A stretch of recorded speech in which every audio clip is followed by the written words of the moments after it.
Nos comentaba también el tema Dani Pujeda sobre ejercicios de acortamiento y estiramiento.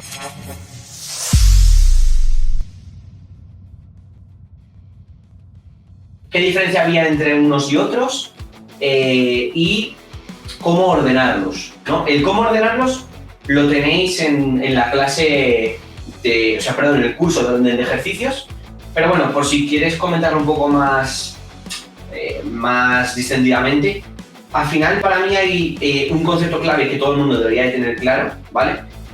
Gente más avanzada, y es la relación longitud-tensión, ¿vale? Es decir, tus fibras musculares son como gomas, se pueden estirar, se pueden acortar, ¿vale?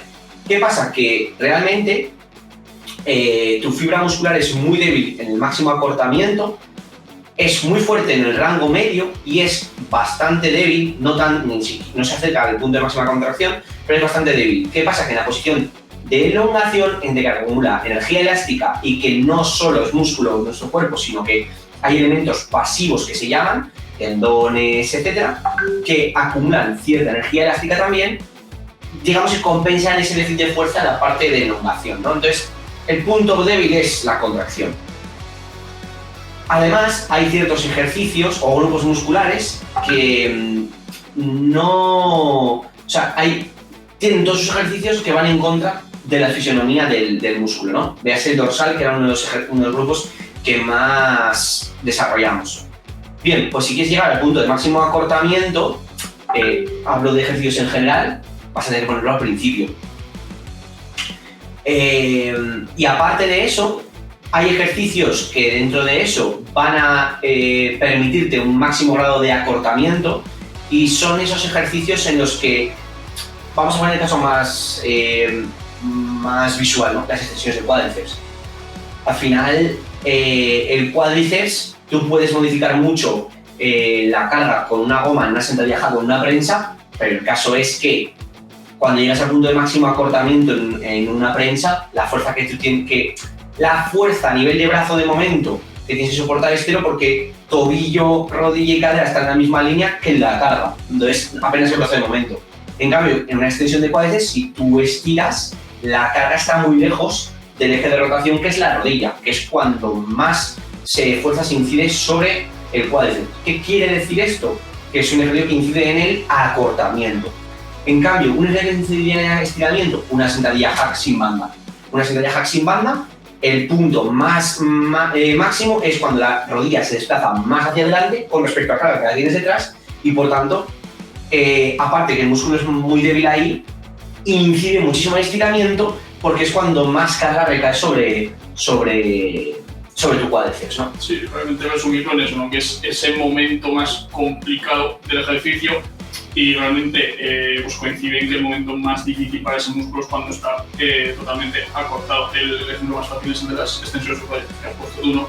Por eso a veces que solemos ponerlo al principio de la sesión, porque si ya tienes fatigada toda esa primera zona, por así decirlo, la zona del estiramiento, luego es muy complicado que llegues a poder acortar bien ese músculo. De ahí simplemente el orden. Eso es. Y luego, por poner un ejemplo un poco más de miga, el dorsal, ese ejemplo que hacemos siempre de jalón, que al final tengo desde el punto de máximo estiramiento hasta el punto de máximo acortamiento, que realmente si quieres trabajar el dorsal a saco, no deberías de mover el torso, y por tanto jamás vas a llegar a cortarlo del todo, incidiríamos en el estiramiento. En cambio, ese remo, cualquier remo, ponemos el remo híbrido a una mano que tenemos nosotros, pero un remo con mancuerna, lo que sea, te va a permitir llevar tu codo por detrás de la parrilla costal y por tanto contraer al máximo el dorsal, pero es que encima el hombro se queda en este punto, en este grado de flexión. ¿Qué quiere decir eso?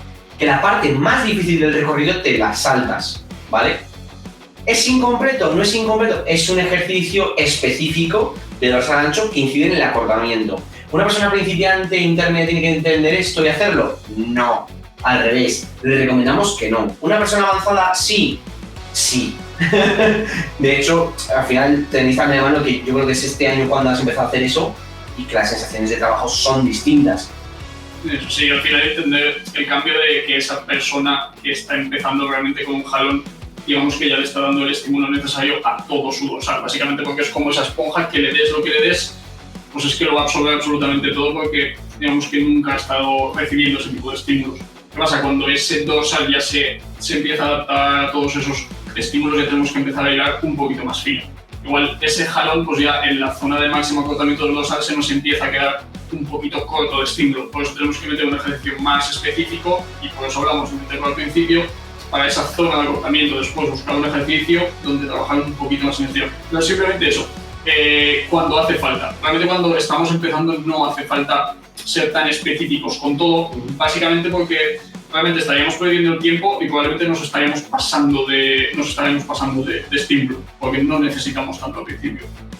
Es una de las cosas por las que el peso muerto es un ejercicio con mucha controversia. Hay gente que lo defiende a muerte y gente que huye de él. Y no deja de ser porque el peso muerto pasan dos cosas, ¿vale? Una, la especificidad que dice Manuel, y dos, el ratio de estímulo-fatiga. Me explico. La especificidad, al principio, con peso muerto hemos crecido todos. Y de hecho es un ejercicio con el que seguimos fundamentando la base, ¿no? El problema es que antes, cuando tú específicamente con la base, te sobra. Te sobra. Cuando eres un poquito más avanzado, la base y un jalón te sobra. Conforme más avanzado eres, vas metiendo más cosas. ¿Qué pasa? Que el peso muerto, además, empiezas a progresar mucho, eres muy fuerte y te come muchos recursos. Con lo cual, a más peso muerto metes, menos puedes meter del resto que tienes que meter si quieres seguir mejorando. Entonces, tienes que buscar la manera de compensar. Ahí ya no nos mojamos. Hay gente que decide hacer variantes más específicas, hay gente que decide intercalarlo en según qué bloques, hay gente que decide ponerlo al final de la sesión para que no interfiera en el resto de la sesión y aún así beneficiarse de ello. Creo que estrategias hay muchas, ¿no? Lo de siempre, bisagras de cadera hay que hacer. Pero sería un poco eso, ¿de acuerdo? Por último, es verdad que hay cierta hipertrofia regional, me explico. Siempre se nos ha vendido, hay una ley que es la ley de Heinemann, que es una fibra muscular se activa o no se activa, ¿vale? De un punto A a un punto B, yo cojo mi cuádriceps, de mi rodilla a mi cadera, cojo sarcómero a sarcómero, fibra a fibra, y o se activa o no se activa. Hemos visto que eso no es verdad. Hemos visto que hay ciertas zonas que se pueden activar más y por eso hay gente que tiene cuádriceps de una manera o de otra. Porque si no, al margen de lo como nos han hecho nuestros padres, todos tendríamos más o menos el mismo desarrollo de basto, el mismo desarrollo no habría tantas diferencias, ¿no? en físicos. ¿Por qué se da esto? Básicamente por la diferencia de activación de fibras conforme el rango de recorrido. Hablo cuádriceps, hablo dorsal, lo que queráis. Entonces es muy interesante, porque ahora no vale siempre poner la gomita, es muy interesante, iba a decir fallar, desafiar a mi músculo en distintos puntos. Manu Frías hizo una publicación muy buena que decía, al final, los ejercicios que se ajustan muy bien a nuestro perfil de fuerza, es decir, lo que hablábamos, ¿no? De una sentadilla con goma, que abajo es muy débil, la goma me quita carga, me sacudo otra vez en mitad de rango donde soy más fuerte y demás, me permite más grados de esfuerzo y por tanto normalmente más hipertrofia.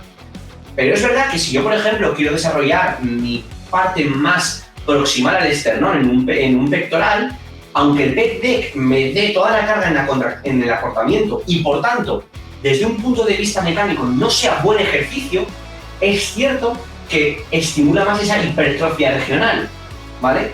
Los old school, que muchas veces ahora se les critica, que decían, esto es para el canalillo. Pero por ahí iban, ¿no? Yo lo noto aquí, por ahí iban. Entonces, se está viendo eso ahora, ¿de acuerdo? Entonces, creo que tienes que trabajar en el estiramiento, tienes que trabajar en el acortamiento y tienes que también hacerte muy fuerte en ejercicios básicos y en ejercicios que se acoplen muy bien perfil de resistencia y perfil de fuerza, sobre todo para ser eficiente en el bloque grande de ejercicios. Insisto, es ya para gente muy avanzada. Y es de las únicas cosas que me hacen dudar, eso que hemos dicho antes, de que los principiantes, digamos, que tienen siempre que trabajar con movimientos más híbridos, que no tienen que ser tan específicos.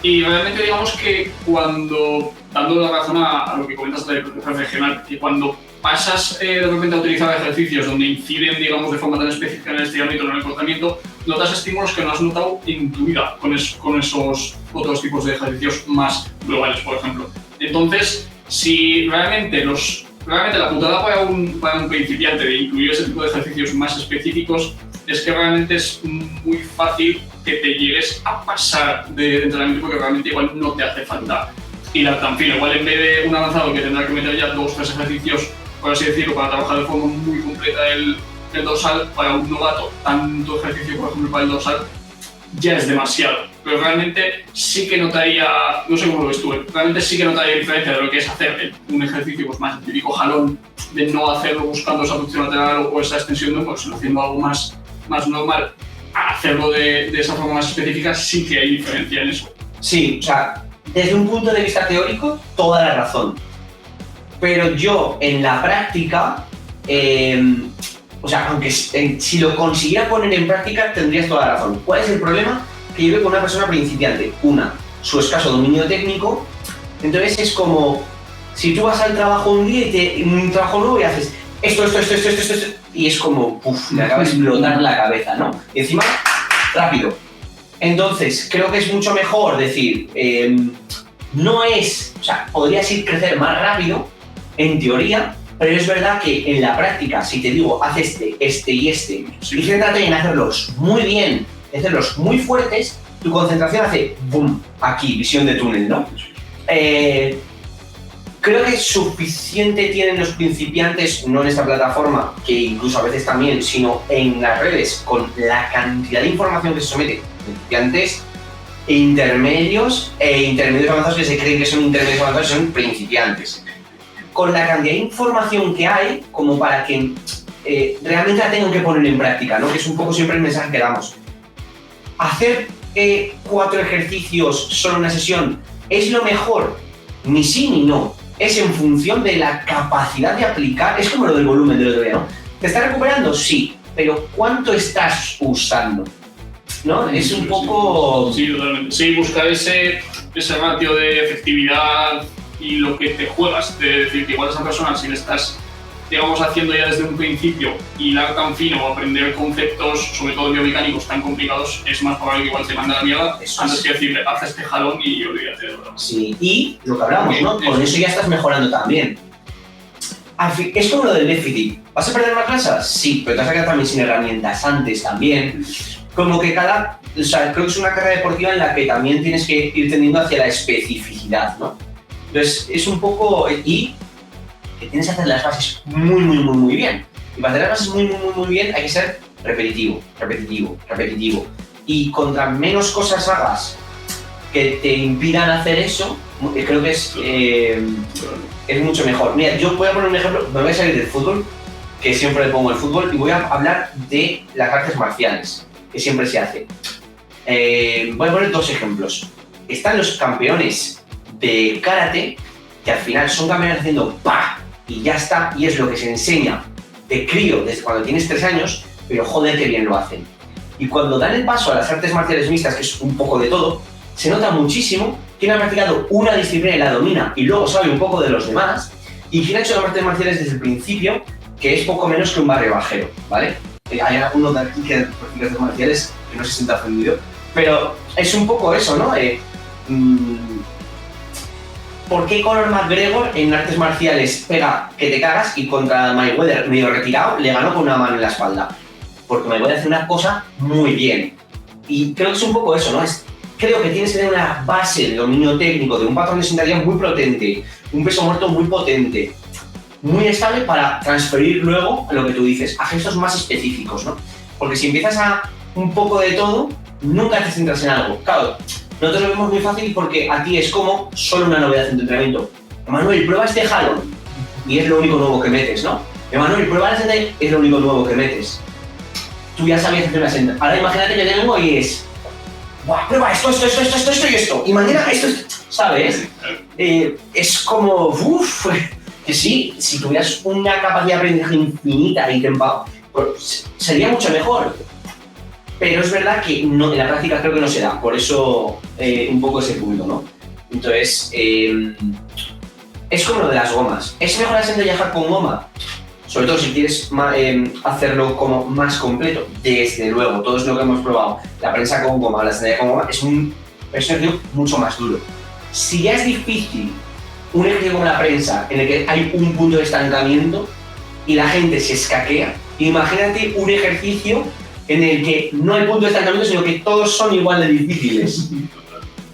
Entonces, además, Chris Presley, que es uno de los mejores investigadores sobre hipertrofia, decía que la ventaja de machear, de igualar el perfil de fuerza al perfil de resistencia, es que las unidades motoras de alto umbral, que son las de que más capacidad hipertrófica tienen, se ven sometidas en todo momento, en todas las repeticiones y en todo el ROM a su máxima excitabilidad. Eso es. Y encima ponía, porque era muy bueno, que es una de las cosas que, spoiler, en ECO viene a dar una clase el miércoles y ahí estaremos dando guerra con ciencia US o práctica. Decía, pero aún así en evidencia científica no hay evidencias de que eso genere más hipertrofia. O sea, tiene todo el sentido del mundo a nivel mecánico, él lo dice, tiene todo el sentido del mundo a nivel fisiológico, él lo dice, pero el de resultados de hacer hipertrofia. Claro, yo me gustaría ver esos estudios que probablemente se hayan hecho con gente que no tiene experiencia, durante poco tiempo, lo de siempre, ¿no? Pero sobre todo me quedo con lo de gente que no tiene experiencia. Es que si una prensa es dura de cojones, imagínatela con goma, ¿no? Entonces es un poco... Total, sí, es lo que comentamos siempre, que igual ese coste de oportunidad no te merece la pena hacer tantísimo esfuerzo, además, jugártela a no hacerlo bien del todo, para ese porcentaje de mejora que te puede dar realmente, según el contexto, una prensa a una prensa con goma.